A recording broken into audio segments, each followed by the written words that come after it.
Ladies and gentlemen, welcome to the channel. If you're new here, let me explain this really quick. In between game reviews, when the game reviews are going to be quite far apart, I like to fill the time and content with anime discussion. Today, I'm going to bring you my highest anime recommendations. Remember, these are my opinions. Agree with them, disagree with them, really doesn't matter. If you have any recommendations based on the interests I show on this list, go ahead, leave a comment below. I will definitely check it out. With that, let's get straight into some honorable mentions of my favorite anime of all time. Honorable mention number 1 is going to Serial Experiments Lain. Now, I don't own this on DVD. I did manage to find the soundtracks at a yard sale, of all places. This show is rather slow paced, but it's a psychological horror that is very intellectually stimulating.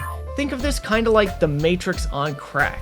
Next up, I got a show that has as much heart as it has tits, and it has tits galore. This show is Witchblade. Now, this looks like smut on the surface, and that's kind of what originally got me to buy into it. But what I found was a show with a whole lot of heart. At its core, this is really just a story about a rather attractive mother trying to win custody and keep protection of her daughter. Of course, things spiral massively out of control, and there's high-tension action scenes, but the show offers a whole lot more than just action itself. Next up, I have one of 2 runner-ups for best action anime of all time. We will start with The Silver-Eyed Witch, Claymore. Now, this show is super badass, and it does also have a lot of heart. This show, unfortunately, didn't really get the proper ending. I wasn't disappointed with how the series ended, but it wasn't really the end of the story. The story is still going in the manga, and it's definitely worth looking into if you ever want more of it. The manga's pretty strong. But again, this is only a runner-up for best action series of all time, and I have one more runner-up for best action of all time, and that goes to Black Lagoon. If you're a die-hard fanatic of the days of movies like Rambo or Die Hard, Black Lagoon is exactly what you're looking for. This is popcorn fun. It's action through and through. It doesn't offer a whole lot in terms of intellectual stimulation, and it doesn't really offer a whole lot in terms of social statements. What it does offer is good old-fashioned fun. And with that, let's get into the list of my top 7 anime of all time. Number 7! This position was going to go to K-On! However, a show recently came out that evokes a very similar feeling to K-On! And this one is getting kicked off the list. Though I do love K-On!, the number 7 position is going to Miss Kobayashi's Dragon Maids. This show is, for lack of a better word, simply pleasant to watch. Pleasant is the feeling I felt from the first episode to the last. There is a lot of heart in this show, and you will get very attached to the characters. At its core, this is really just a show about a family building and learning to get along. Now, this family gets bigger every other episode, but every character that comes into this family is simply fantastic. And let's face it, you can't help but love Kana. And for all you fucking people out there, don't lewd the dragon lolly, okay? Mouth wide open, but it's so deep I can't speak a sentence, no. Lewd Quetzalcoatl, even though according to mythology, she's technically a man. Miss Kobayashi's Dragon Maids focuses around Miss Kobayashi after she drunkenly stumbles into the woods one night and literally meets a dragon that can take on a female form. She invites this dragon to live with her. When she's sober, she finds herself feeling guilty and having to keep true to her word. Of course, this invites complications. Culturally and sociologically, dragons and humans were never meant to live together, and so forces will be attempting to drive this new family apart. It is definitely worth the check. I promise you won't be disappointed. Number 6. This is probably the most child-oriented show on there, but it's still not exactly appropriate for children. This is Hell Teacher Nube. This plays kind of like a Monster of the Week sort of show, and feels a lot like you're watching the Magic School Bus or Disney's Recess, or maybe even old episodes of Card Captors. I did not expect myself to enjoy this show as much as I did. I threw it on one day simply out of boredom, and just found myself falling in love with the charm of this show. It does get some adult content here and there, but it is peppered so thin between all this Scooby-Doo-like antics and adventures that I really probably wouldn't have a problem showing this to a kid. This is the story of a teacher, Nube, who had his arm taken over by a demon. This is a demon arm, and he uses this to expel other demons from Earth who threaten his class. It's really quite simple. And if you ever want something pretty lighthearted and fun and kind of nostalgic, even though it's not a show you've ever seen, throw on Hell Teacher Nube. Number 5. This is my all-time favorite action anime. I even started reading the manga when it was over, and unfortunately the manga gets a little old kind of fast, but I found as an anime, this was pretty solid. This is Gantz. Gantz is the story of many characters who suffered a kind of death. That's about the best I can explain it on this review. They suffered a kind of death, and if they ever want to come back to life, they have to do the bidding of this alien technology black orb. This bidding is to go out into the world and kill other alien entities. Based on how they perform killing these alien entities, they get a certain number of points, and when they reach 100 points, there is a prize. Now this prize is never explained what it is, so they're doing this believing they will get life again. Not all of these aliens are evil though, so it introduces a really challenging scenario to the viewer on who they should be cheering for. Some of these aliens are pretty innocent, but the only way to gain their life back is to kill them and end the game. Gantz has a unique anime style, and it uses a lot of computer-integrated graphics, and that can rub people the wrong way. It did for me to an extent, but as an action anime, this is definitely one of the best to check out. It has a lot of adult themes, so don't watch it around youngsters. There's a lot of nudity. There is a lot of blood, gore, violence, and challenging situations. But definitely, for the adult audience out there, Gantz is worth the check. Number 4. This is where you will notice the theme in my selections. They're starting to seem a little dark. This is the anime that got me back into anime quite a few years back. This is Higurashi no Nakukoru ni When They Cry, or When the Cicadas Cry. There is a spin-off series to this called When the Seagulls Cry, Yumaneko no Nakukoru ni. Also worth checking out, but nowhere near as good as Higurashi. This show may disturb you.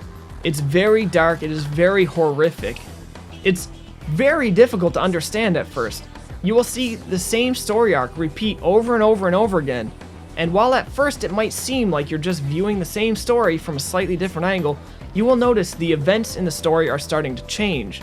It's like Bill Murray's Groundhog Day, only all the kids in it are fucking psycho at one point or another, and they murder everyone. The show becomes about a mystery of how to break out of this repeating timeline cycle, and it gets into some pretty deep territory with some pretty twisted images. If you're into horror or anything with shock value, Higurashi is something you have to check out. Number 3. Another very dark anime, and an anime horridly sad. This was the first anime to ever evoke enough emotion from me to make me cry during certain segments. Unfortunately, this anime has a completely botched ending because they got ahead of the manga that they were animating, and they had to just rush the very last episode. This is Elfenlied. I have my copy, and the copy my fiance had when we first started dating.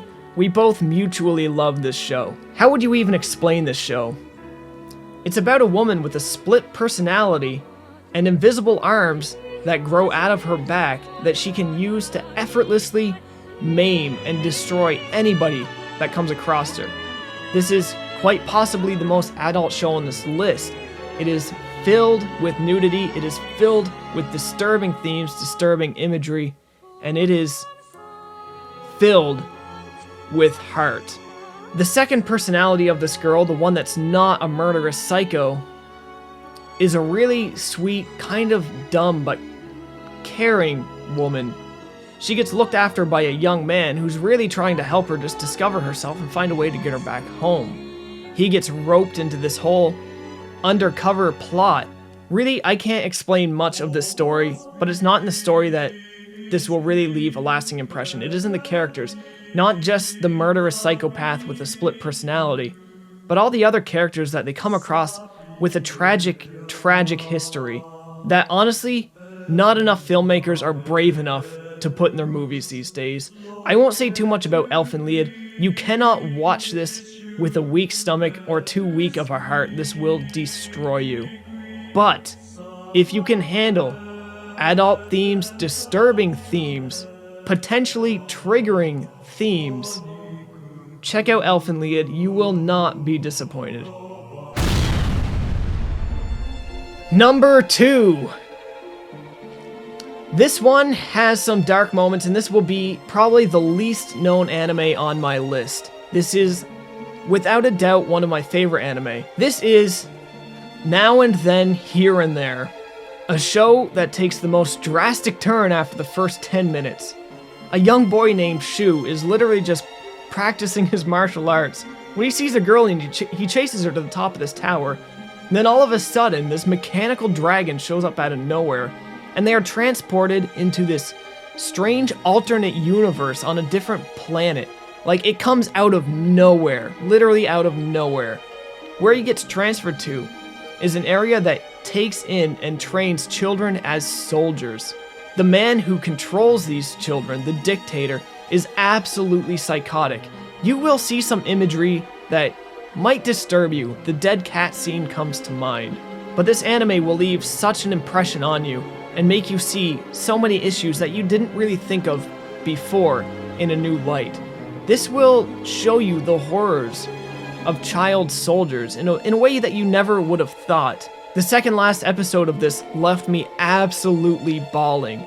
Something so jaw-dropping and unexpected happened, something I never thought I would see in a show, something I didn't really think anybody would be brave enough to make a narrative device and put on television.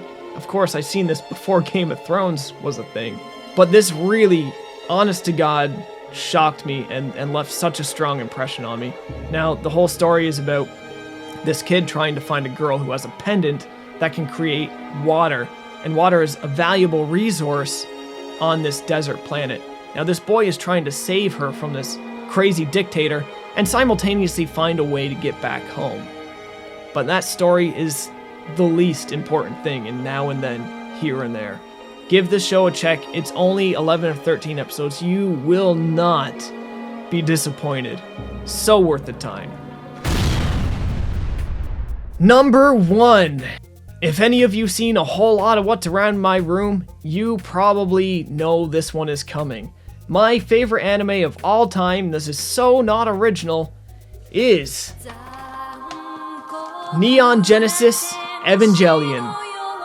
I purchased this many years ago from a CD Plus, thinking this was the full series. This was just the end of Evangelion. It was about 2 hours worth of the show, and I watched this so many times, I was actually able to understand the crazy messed up ending without ever seeing the rest of the anime. I watched the end of this anime about 20 times before I seen the rest of the series, and it left a really unique impression on me. Honestly, as terrible as this is, I feel like I kind of relate to cringy Shinji a little bit. He's a little bitch. But I get it. I do get it. This show is almost nothing but psychological issues. It's daddy issues. It's psychological horror in a nutshell. It's also body horror. There's a lot going on here. It's also doubles a bit as a social commentary and a bit as an action show. Some of the action segments in this are really friggin' awesome, especially in the final story arc when Asuka is just maiming, just absolutely destroying angel after angel after angel. I can't begin to explain this story to you. I'm sure even if you looked on Wikipedia, the synopsis is probably 2,000 words. But Neon Genesis Evangelion, to me, has earned its reputation and its place in history. That, ladies and gentlemen, is my list of my favorite anime of all time. Let me know what you guys think in the comment section below. Thumbs up this video if you like what you've seen. Thumbs it down if you don't. But please, if you do thumbs it down, leave me some constructive criticism, because I'm always open to it. As always, thanks for watching.